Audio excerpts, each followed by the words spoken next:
Greetings, everyone. Anthony Russell here, banners on the wall. And, well, there was it must be about a month or so ago now, I asked the question on banners on the wall of where are the Romford Raiders? And who better to ask than one of the men now leading the Romford Raiders? Al Gerrie joins me on the line from his home to the east of London. Al, thank you very much for taking the time to speak to me. And I think probably the other thing we'd probably say is congratulations. I understand everything is all over the line. The new ownership group is in place. The Raiders are back in the National Division for 24-25. Congratulations on that. Thank you very much. Yeah, so it's been a bit of a whirlwind few weeks, shall we say, since we were first contacted about taking the club forward, and I've been thankfully helped by a number of other Raiders fans who've been following the club for a long time, and we've managed to get ourselves a team together to keep the club on ice, and we're very much looking forward to taking the club forward. We'll ask what probably one of the more obvious questions that some folk outside of Romford will be asking, because you are quite known to Raiders fans. My understanding is you've been around hockey for a little bit now, but as you don't have an elite prospects page and we can't find any numbers on you, give the people a little bit of a background. How did you come to hockey in Romford? So I've been following Romford since 1988, so season number 2. I think it was about 12, 13 when I first went to the old Rom Valley Way, and pretty much fell in love with hockey at my first experience. I used to go with my dad, and we were following the Raiders back when it was the old Heineken League back in those days, and back when I believe the Bison were probably the Beavers, as that far back. Yes, it would have been. Yes, at that point. And so yeah, I mean, my dad got me into hockey. Really, we used to follow speedway in the summer and ice hockey in the winter. And my dad was actually blind, so I was his eyes and ears, and started to take into him to hockey and commentating for him there. I was going to say, now you own the club, no temptation to put yourself behind the microphone then at this point. Probably too many things to do on a match night. No, I think we've got a very capable Matthew Udall for that. For people who aren't aware, because newer fans will only know the Sapphire, and I actually made the mistake on social media early today to pull back the curtain, folks. It's Tuesday the 9th of July as we're speaking. I actually accidentally used the phrase the Rom Valley Way. For people who never experienced it, explain what Rom Valley Way was like as a place to watch ice hockey. I think it was probably the scariest place in the league to come, and not just for the players, but probably for the refs as well. It had a bit of a reputation, fantastic atmosphere. Not always the best viewing in terms of a dirty great net with lots of cobwebs in the way, but the atmosphere was electric in there, and lighting wasn't fantastic, but it made up for it in spirit, and very good Romford faithful that have been lots of old faces that have been following the club literally forever, and many of them still remain. And lots of very gritty players that had a certain style of play that I certainly fell in love with as a teenager, and it stuck with me and made me want to keep coming back to hockey. Yeah, Romford ice hockey, for as long as I've been following British hockey, which is the better part of about 20 years now, Romford has always had what I used to describe as not a very nuanced style. You knew what you got if you were taking on a Raiders team. It would be hard-nosed, it would be in your face, and that's always been a hallmark of what the public in Romford have always wanted out of their hockey teams. Yeah, absolutely agree with that, and I think we haven't always had the biggest checkbook in the league. Quite often, a lot of homegrown talent, young players that have gone through the ranks, good junior system, and not just the Raiders but the Buccaneers that have supported the Raiders and shown some good talents through the years that have gone on to become not just Raiders but even elite leaguers over the longer period. What did you do during the years when, because obviously Rom Valley Way closed, the club moved to Lee Valley for a period? Did you travel up to North London? Although yeah, I know people from there that Lee Valley isn't North London, and for anybody who's looked at the map, it's definitely North London. But were you travelling up from? Well, I still consider it East London because it's just sort of on the sort of northeast border. But yeah, I was travelling every week. Yeah.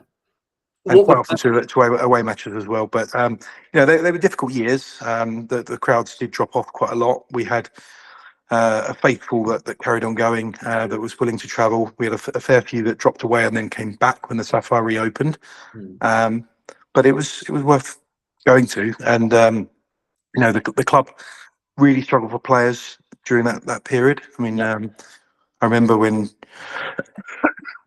John Scott originally stepped in on the eve of the season, when Ollie stepped away, and that was a critical moment for the club. A few fans took that club forward at that time, and we had probably 11 players on ice on some nights. It was really tough, but we got through it, and we managed to sort of come out the other side, and some of the juniors that we'd lost to Chelmsford over that period ended up coming back, with Sean Easton coming back to the Sapphire. So there was a good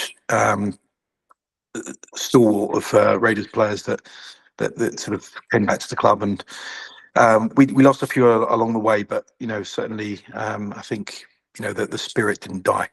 No. What was that first night in the Sapphire like then? Having waited all that time, the club comes home, and the doors open, and it starts becoming, it's very real at that point. What was that first night like back in the new building? Yeah, it was super emotional, and it was like a party atmosphere.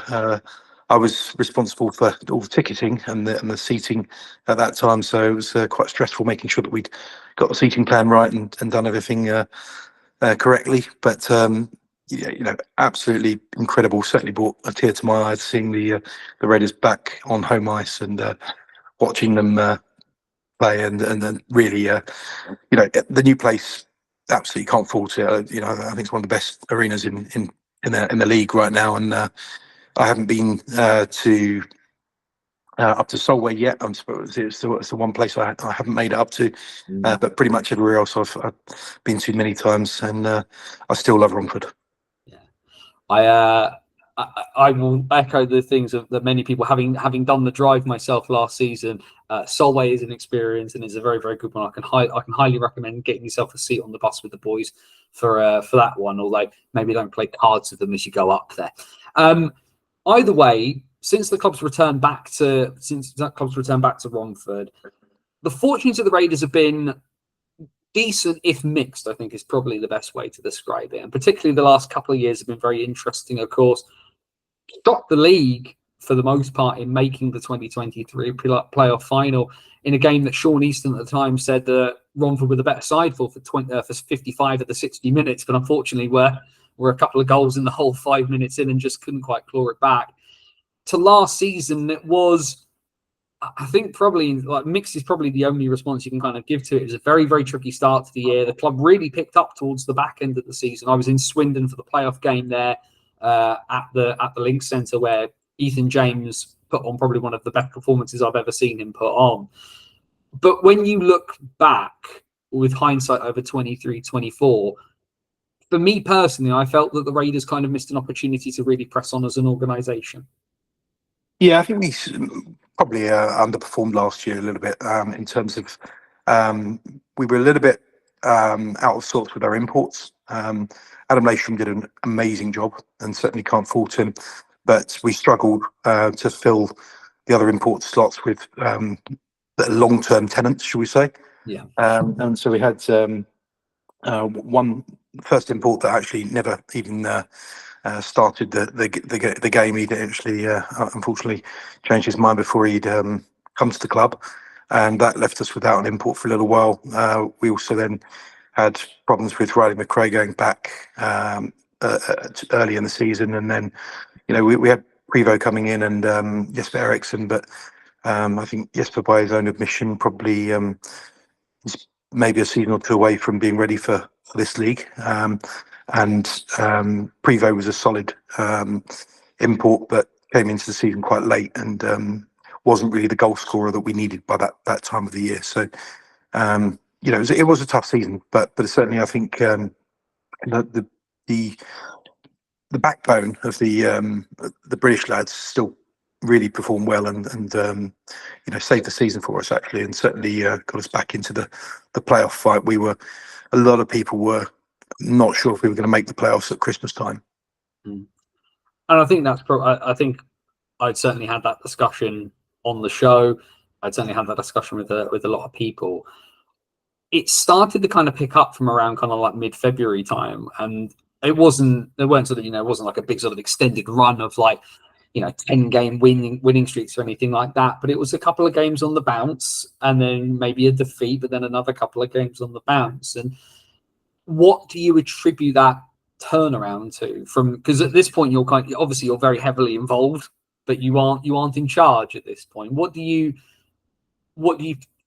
put that turnaround down to? Was it because a lot of people will say it's the end of the season and everybody's kind of hardwired and looking towards playoffs kind of thing, but we've seen teams in that situation go to the just crumble. Obviously not an acceptable thing in Romford to put your head down and give up at any stage, but why did it pick up towards the end when it had been so problematic before? Yeah, I think the lads definitely had a good taste of what Coventry could be like if they were there the first time around the year before, and I think there were some turning points for me. Particularly, there was a match against Telford that really the Raiders performed extremely well, and then there was I think Matt Smittle actually had a really good run for us until he got injured, unfortunately, and was able to put in some good shifts to save us, because we'd had a lot of injuries between Brad Brindlebank and Ethan had some time out as well, so it was difficult getting continuity of netminders. And I think maybe Aaron Connolly wasn't performing necessarily to his natural ability, but he definitely picked up towards the end of the season. Yes, Barrettson did come good on one or two matches he got a hat-trick in one of the matches, and then Adam Lasham absolutely, I think, turned things around for us. No doubt about it. Lash was an absolute star last year. So, at some point over the last little while, your phone has rang. Al, we're in trouble, or something's going on here. We think you can help us. Talk us through how this comes into being, because from my perspective, there had been things, as is the nature of kind of the stuff here at BOTW.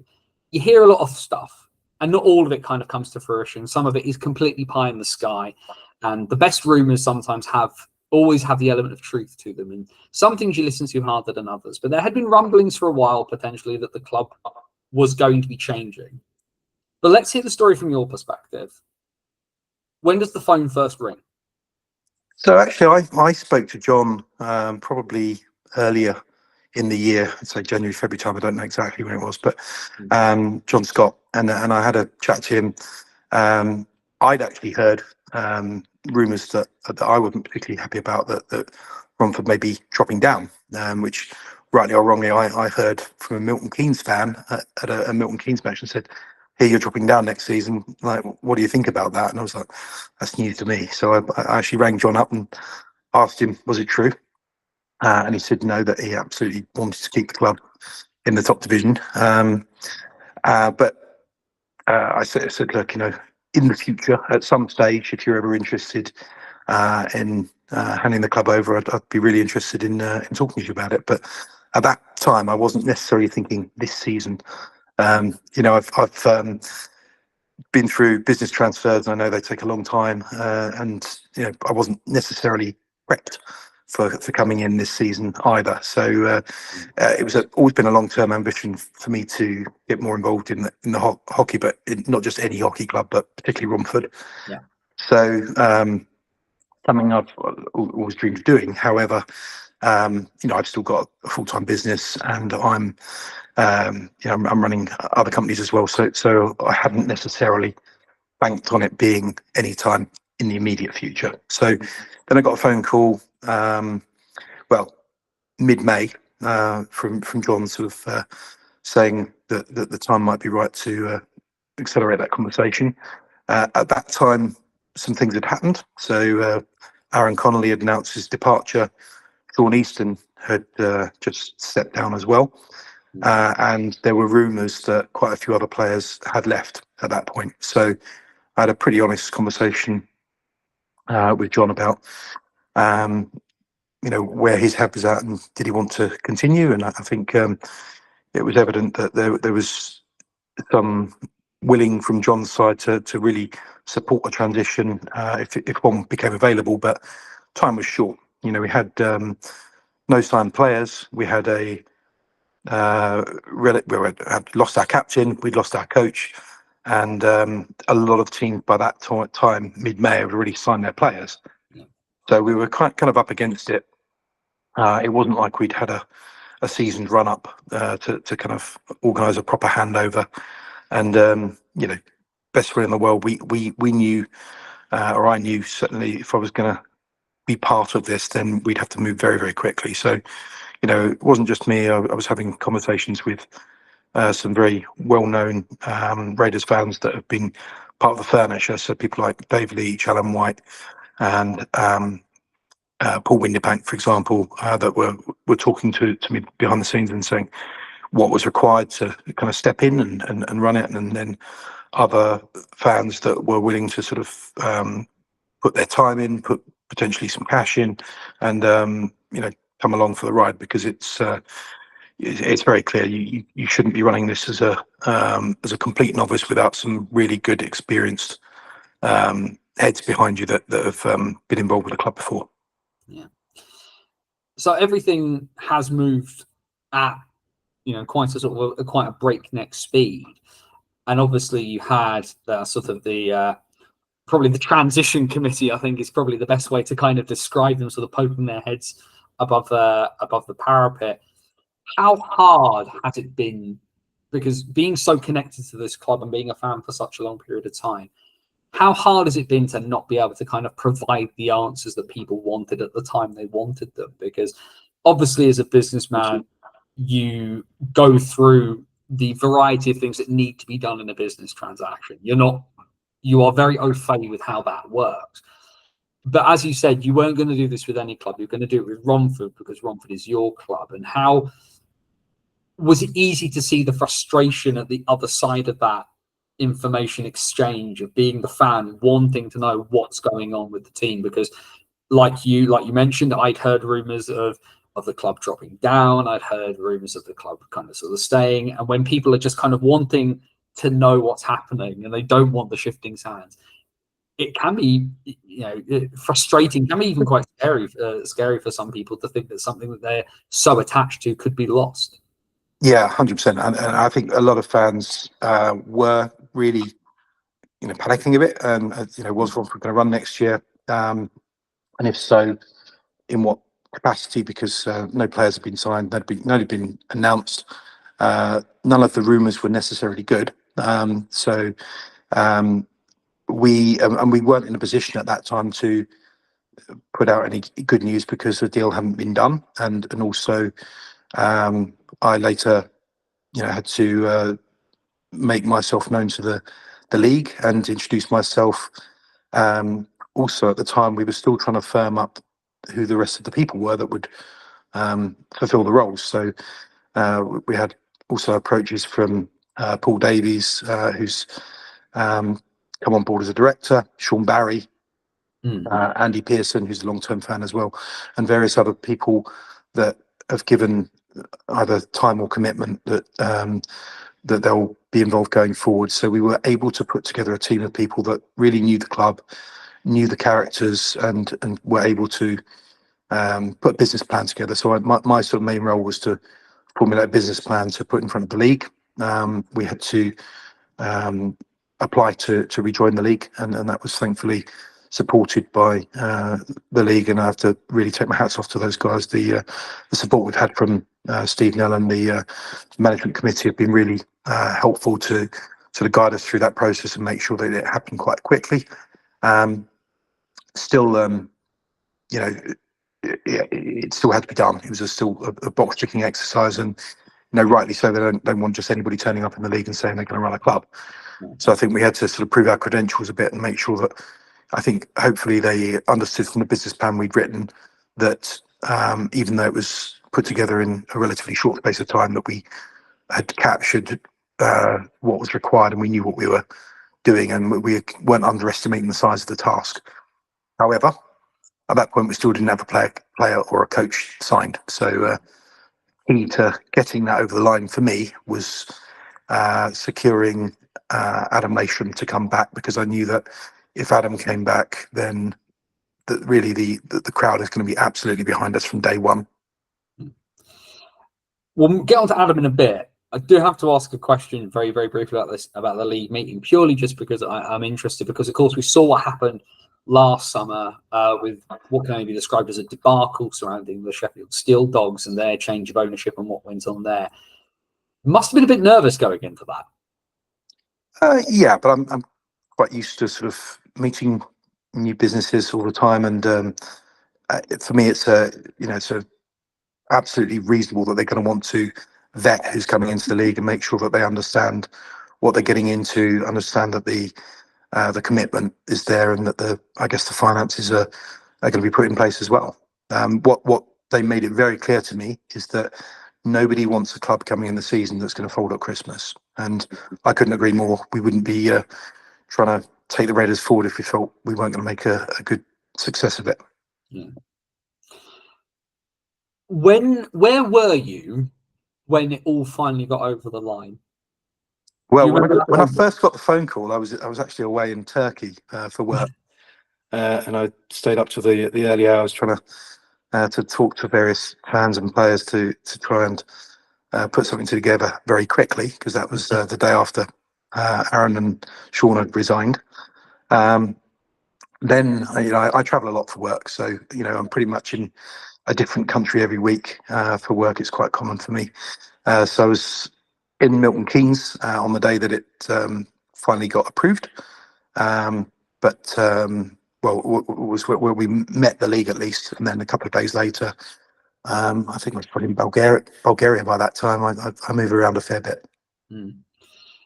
What was that feeling like, though? Because this is something that you put together at extreme speed. It is not the optimal way to do any sort of transaction, let alone take on a new business, that's also a very, very big representative of the sporting identity of the town that you are from. What was that? So the phone, you hang up the phone and it's all done. Yeah. Talk about that first 5 minutes after that phone went down and it was fine, and you'd finally gotten this to the point where it was good to go. Well, I think obviously the people involved were delighted, and that was the first phone call I made, and then second phone call I made was to my daughters, who've been lifelong hockey fans themselves, and I said, we're running next year, and they were absolutely delighted. They've both grown up watching Romford literally all their lives, so it means a lot to them as well. And so Adam Lasham is the man selected to take forward Raiders on the ice, as you guys will run things off the ice.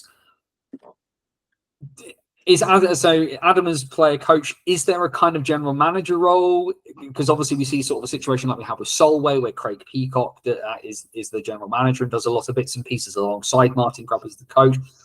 How much carte blanche is Adam getting to put together a roster? So Adam's been a huge part of building the roster, with some help from Sean Barry and certainly consultation with the rest of the management. But Adam's really had a lot of freedom, should we say, to kind of make some decisions, and we've supported that. We want him to be comfortable with the players that he's getting involved with. He's probably had to do more than he was expecting to be perfectly honest with you, and that's to his credit that he's taken that and run with it. We're still looking to close out a couple of sort of more of the admin-y side of the roles. Actually, now we've got nearly everything filled, but there is going to be a different structure to the way we run the team. Obviously, it's the first time we had a player coach for a long, long time. Obviously, called Gerrie was a player coach back in the very early days. I think we've got a very mature head on young shoulders, with Adam, and he's got his own sort of style that he wants to bring in, and we're fully supportive of that. The crowd love him, and we'll get behind him. Yes, there will still need to be a bench coach, and to fulfil the obligations of the regulations in the league. Haven't announced all of those yet, so unfortunately I can't give you names, but certainly there are some good names in the frame.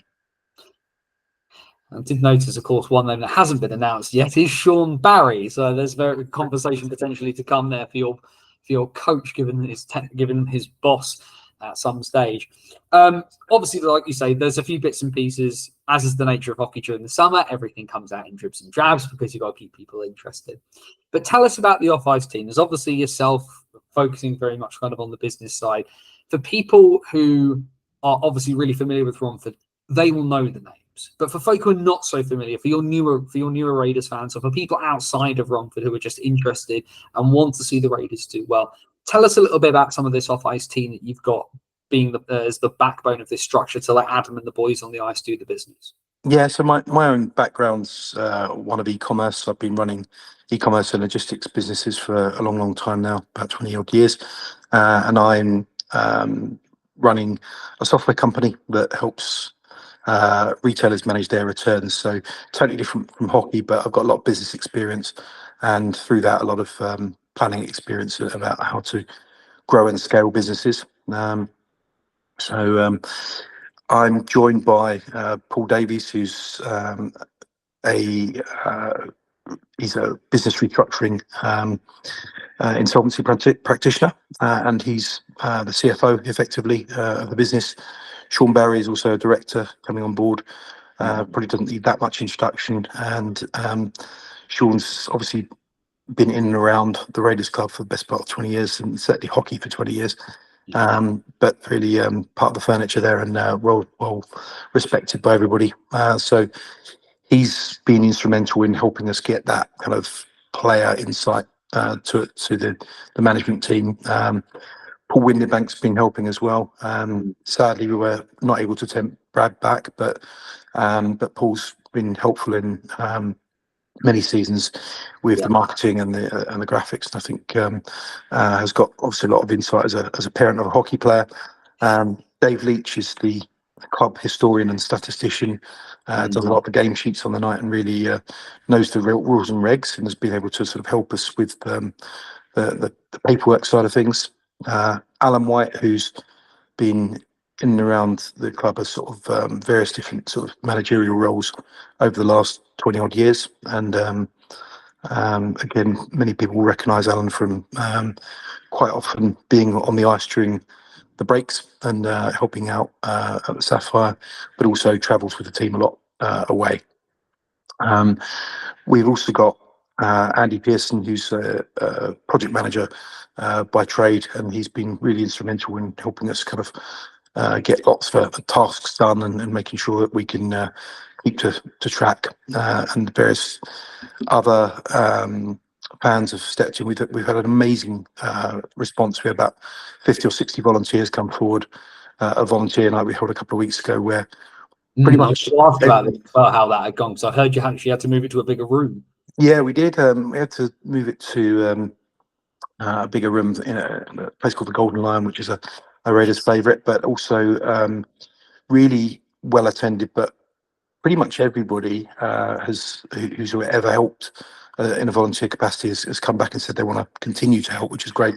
But we also had another sort of 20 or 30 new volunteers step forward and say that they'd like to help as well. So it's a really nice problem to have. You know, we certainly don't want to lose the volunteers we've got. We want to accommodate some of the new ideas that are coming in. So attending new events, making sure that we're liaising with local community as much as possible. We're getting a schools program together, and then just making sure we're really going out after new fans. So universities, for example, doing more around Freshers Week, making sure that we've got better sponsorship of local businesses and really trying to take the club forward as best we can. Hockey players in Freshers Week sounds like a recipe for disaster, of course, but we'll let that one slide momentarily. One question that does leap out at me, of course, and it was something that I talked about earlier in the summer, is that previously under the old ownership, you had the Raiders, you had the Buccaneers, and you had the junior system all under one roof. Is that still the case? Yes. In short, we don't want to separate the club. It's going to be a tough season, I think, to get things back on track for the Bucks. So they've right now lost a few of their own players, particularly the most notable being Brindley Capps, who's top scorer last year with 41 goals and has gone to Coventry. So he was a loss for both the Raiders and for the Bucks.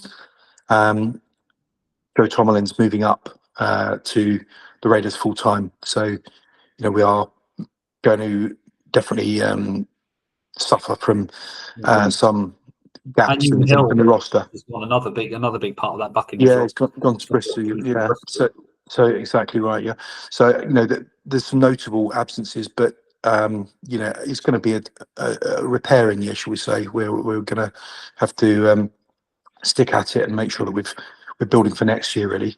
But certainly, we'd like to run in all competitive leagues that we can.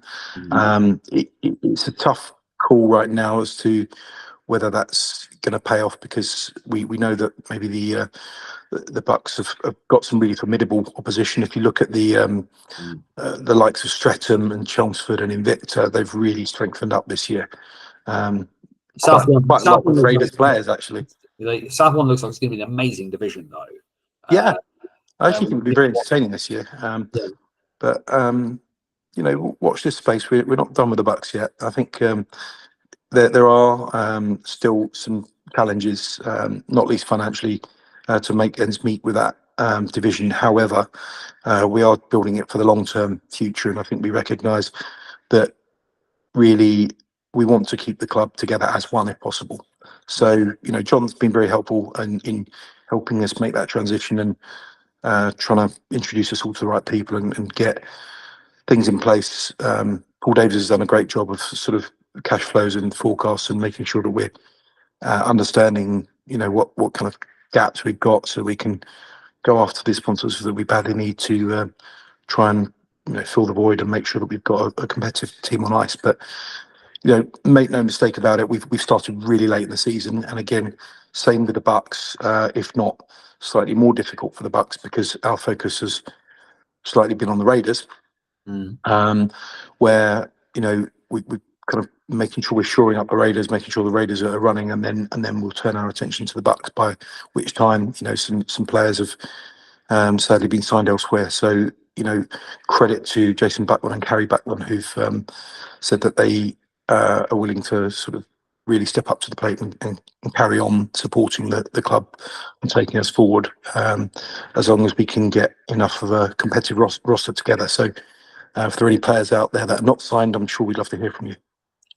And of course, the appointment of Alan Lack as head of the junior section, going to be very interesting to see how he balances playing for the Chelmsford Chieftains and being head coach of Romford. I mean, talk about being either. I mentioned earlier, because it's Martin Sussers was announced today as having joined Milton Keynes Peterborough. And I talked about that as crossing the Great Divide. Alan's got one foot either side of it. If he's going to Chelmsford and coach in Romford at the same time, that is a man who clearly likes to be busy. Yeah, he's a Romford boy, through and through. He's definitely a local lad. But I'm sure we would absolutely love the chance to sign Lackey, but it was, as I say, too late. By the time we'd approached him for the Bucks, he was already signed and sealed at Chelmsford. So, fair play. We'll respect that. But there's always next season, and we want to make sure that we're building for the long term. So the juniors are going to be really important as well. So we have got a really good pool of younger players coming through the ranks, but we want to make sure that they don't sort of drift off and follow Mr. Easton to Chelmsford. The Riverside is nice, but we don't want too many folk down there. Is probably the feeling. And of course, we can't blame Alan for returning to Chelmsford off the back of that superb playoff victory that they secured earlier this year at Alexandra Palace. One of the big questions that is lurking in the air that I feel that I do have to ask, because it was something that when everything was going on, Romford fans mentioned to me. A lot of stuff sort of flew around in it. And that is the name. That is the Romford Raiders name. The club was not allowed to use it for quite some time. They eventually, John Scott was able to secure its usage back. It made its reappearance back during the playoffs. What is the situation with the name, the Romford Raiders, and as new owners, your usage of it? Do you own the name? So we've licensed the name, and we're happy to do so. We really think the name's important to preserve. We've always been a bunch of Romford fans, and we're a Romford team, so we want to make sure that we are the Romford Raiders going forward. And certainly in the longer term, we'll acquire that from John. But rightly so, John wants to protect that and make sure that we've taken the club forward, and that we're, as I'm sure the league wants to make sure we are still alive and well in a couple of years, and then it'll transition over. But certainly, John's been supportive in that. He still owns the name. He's got the rights and the trademarks to that name, and then we've licensed it. Okay. And so just to clarify there, the view is that John is going to hold that. You guys will prove your worth, as it were, and then you'll be in a position, hopefully down the line, to acquire that and kind of have everything back under one roof again. Yeah, absolutely that. Yeah. Okay. That will obviously set people's minds kind of at ease to at least kind of know the situation, because of course that was a bone of contention for a long time. Raiders IHC, as it was, even though everybody called you Romford anyway, because such is the way of things. But I think certainly, having had conversations with a lot of people involved, a lot of Romford fans, that was a real concern for them, having literally just got it back to then potentially have it taken away from them again. I think was worrying, I think. Yeah, and we certainly we went through different scenarios. If we couldn't be called the Raiders, what would be called? But in our heads and hearts, we all knew it was going to be the Raiders. We just had to do a deal. Yeah, and the interesting few moments where you were just Romford on social media for a little bit. Certainly the Twitter account was having Raiders IHC became Romford Raiders, then just became Romford for a while, and there were some very well chosen words and some very interesting omissions of certain words at times. You clearly had to walk a very, very diplomatic line to get this sorted. Yeah, I think so. But we're out the other side, and as John's been helpful in the transition, so I want to thank him for that. Yeah. With that all done, and I think it's actually right in a sense to kind of give him his flowers a little bit whilst we're chatting. What is John Scott's legacy in the history of the Romford Raiders as a club? Yeah, no doubt about it. He stepped forward and saved the club when we needed it. Certainly, the sad passing of Mick Cahill and Ollie Oliver stepping back. The club was literally about to fold, and then John stepped forward with.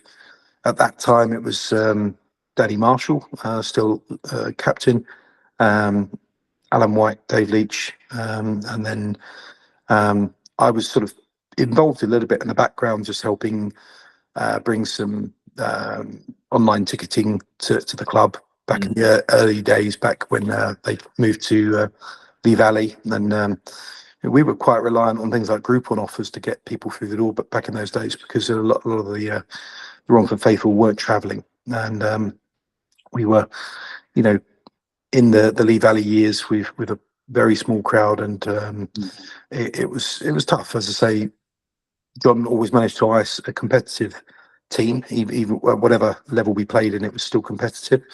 It wasn't always easy to watch in terms of some of the struggles we went through, but we got there, and the biggest credit to John is actually that we're in the Sapphire today. I think he was instrumental in making sure that hockey was a part of the Sapphire, and it wasn't just an ice pad without good spectator functionality.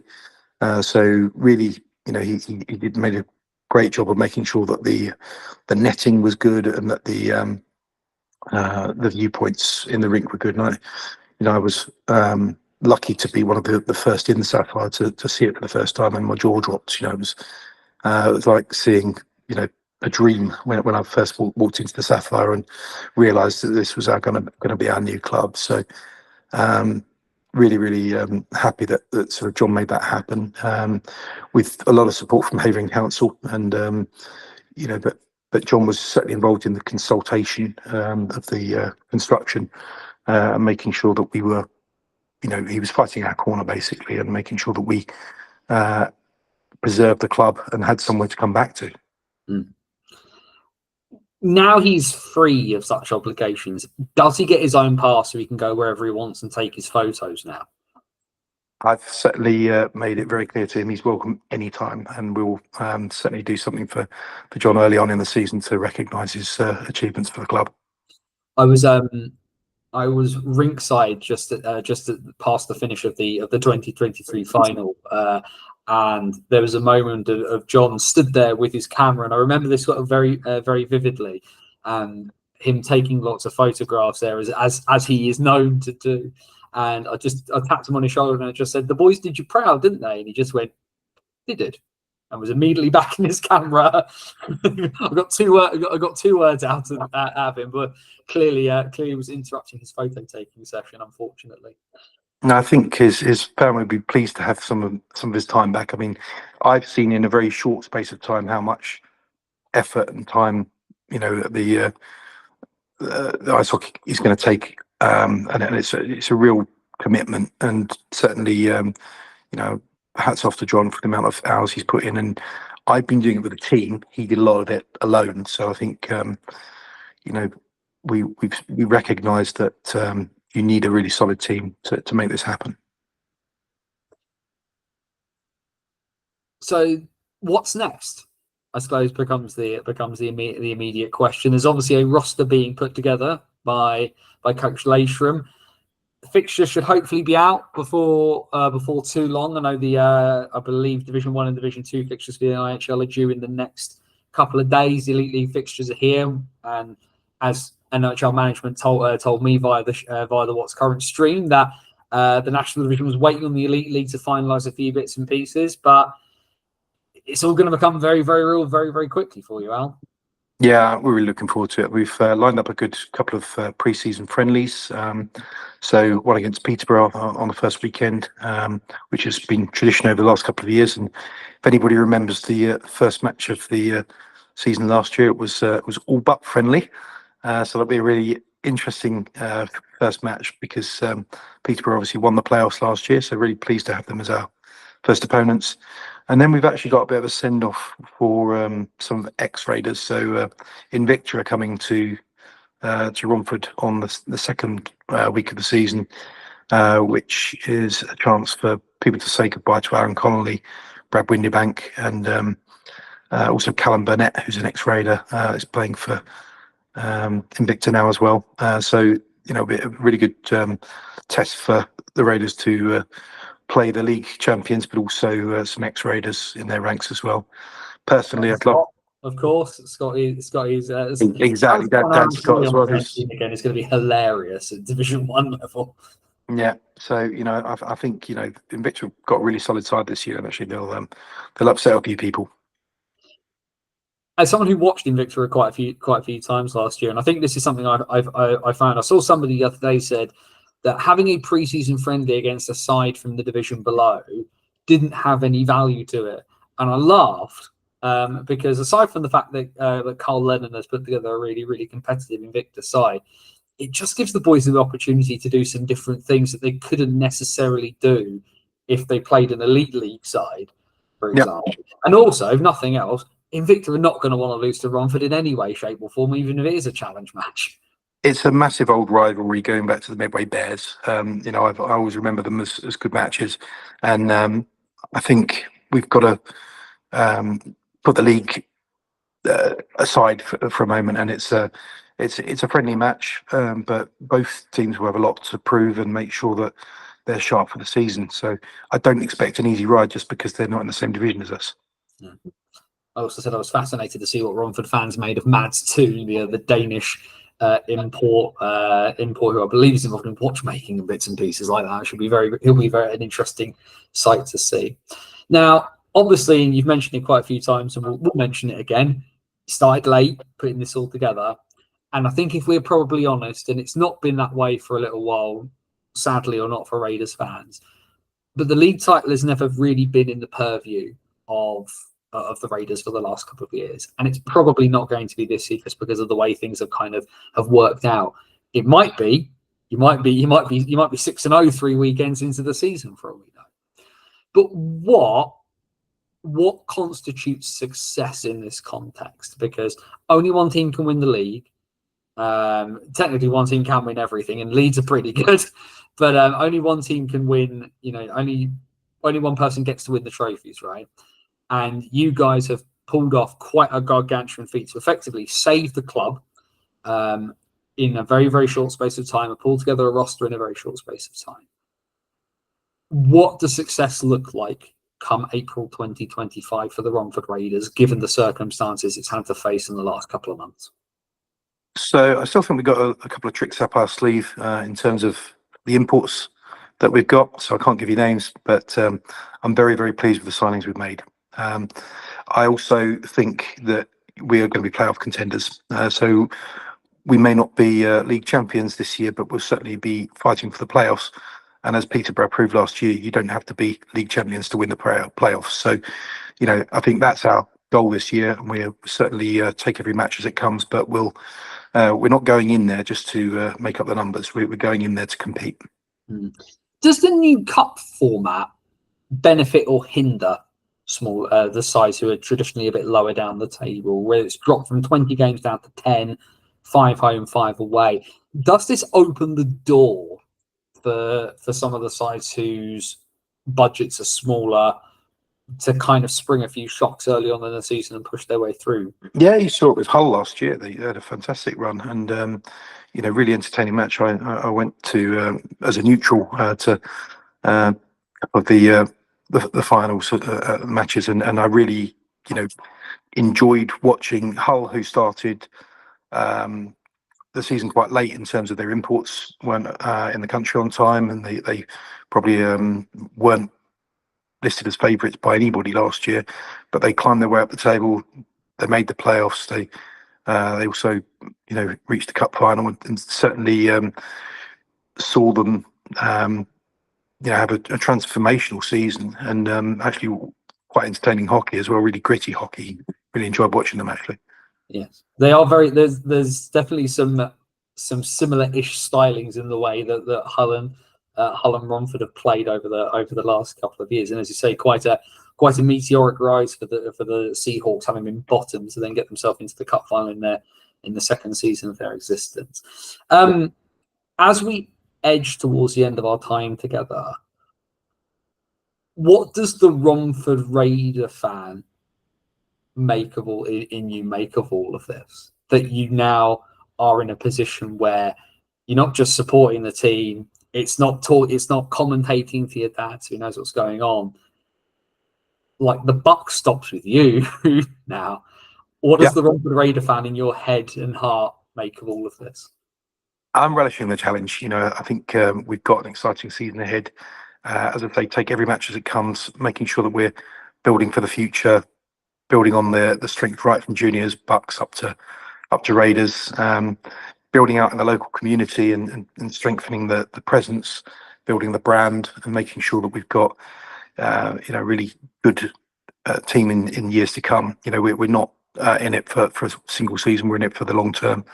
So despite we've arrived late, we're doing our best to really make our mark this season, and I know the fans will get behind us. We've had a lot of really good offers for support, and I think the best thing that the Raiders fans can do right now is just buy tickets. Please just buy tickets, get behind the club, make sure that we're there with a really big crowd on the first game of the season, and keep supporting us every week.